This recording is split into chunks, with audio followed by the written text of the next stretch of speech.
जय माता रानी जी की। एक जिज्ञासु ने ये सवाल उठाया था।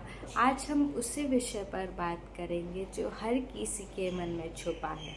उन्होंने पूछा था मोक्ष क्या है, लेकिन मोक्ष का वास्तविक अर्थ क्या है? क्या ये केवल मृत्यु के बाद की अवस्था है या इसमें जीवन का कोई गहरा दर्शन छुपा है? आइए इसे समझने की कोशिश करते हैं।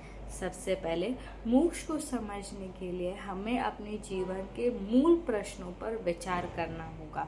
हम क्यों जी रहे हैं? क्या केवल सुख, धन या सफलता ही जीवन का उद्देश्य है? भारतीय दर्शन में मोक्ष को 4 पुरुषार्थ धर्म, अर्थ, काम और मोक्ष में सर्वोच्च स्थान प्राप्त है। फिर भी मोक्ष ऐसी अवधारणा नहीं जिसे आसानी से परिभाषित किया जा सके। संस्कृत में मोक्ष का अर्थ है स्वतंत्रता, बंधनों से मुक्ति। लेकिन ये बंधन क्या है? ये हमारी मन की अज्ञानता, इच्छाएं और कर्मों का चक्र जो हमें जन्म मृत्यु के चक्र में जकड़ के रखता है। मोक्ष का सही अर्थ है उस स्थिति को प्राप्त करना जहाँ आत्मा सभी बंधनों से पूरी तरह मुक्त हो जाए। ये ना कोई स्थान है, ना कोई वस्तु, बल्कि एक ऐसी जागरूकता जहाँ हमें हमारे वास्तविक स्वरूप को पहचान देती है। भारतीय दर्शन के अनुसार हमारी आत्मा अनंत, पवित्र और शाश्वत है, लेकिन माया और अज्ञानता के कारण हम इसे भूल जाते हैं और इस संसार के सुख दुख में फंस जाते हैं। मोक्ष हमें उस सत्य की ओर ले जाता है जहाँ हमें एहसास होता है कि हमारी असली स्वरूप क्या है। शरीर, मन या इंद्रियां नहीं, बल्कि वो शुद्ध चेतना है जो परमात्मा के साथ एक है। लेकिन क्या मोक्ष केवल मृत्यु के बाद ही प्राप्त किया जा सकता है? नहीं।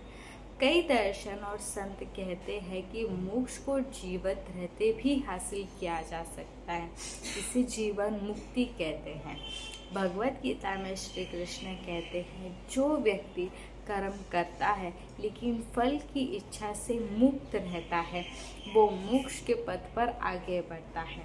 इसका अर्थ है कि हमें अपने कर्तव्यों का पालन करना चाहिए, लेकिन लोभ, क्रोध और अहंकार से दूर रहना चाहिए। जब हम अपने मन को शुद्ध करते हैं ध्यान और आत्मनिरीक्षण के माध्यम से, तब हम उस शांति को अनुभव करते हैं जो मोक्ष का प्रारंभिक स्वरूप है।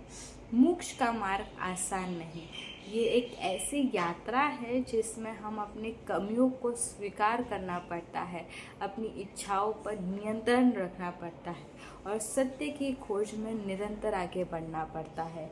योग, ध्यान और धर्म का पालन इस मार्ग को सरल बनाता है। संत कबीर ने कहा था, मन निर्मल भया जैसे गंगा नीर। जब हमारा मन पवित्र हो जाता है, तब हम उस परम सत्य को करीब पहुँचते हैं जो मोक्ष है।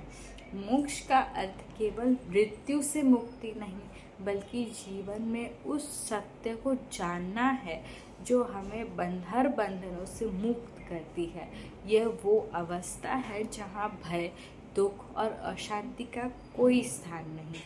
मोक्ष का सही अर्थ है अपने वास्तविक स्वरूप को जानना, परमात्मा के साथ एक होना और जीवन को पूर्णता के साथ जीना। तो आइए हर दिन एक कदम सत्य की ओर बढ़ाए, शांति की ओर, मोक्ष की ओर, क्योंकि मोक्ष कोई मंजिल नहीं बल्कि जीवन जीने का एक ढंग है। जय माता दी।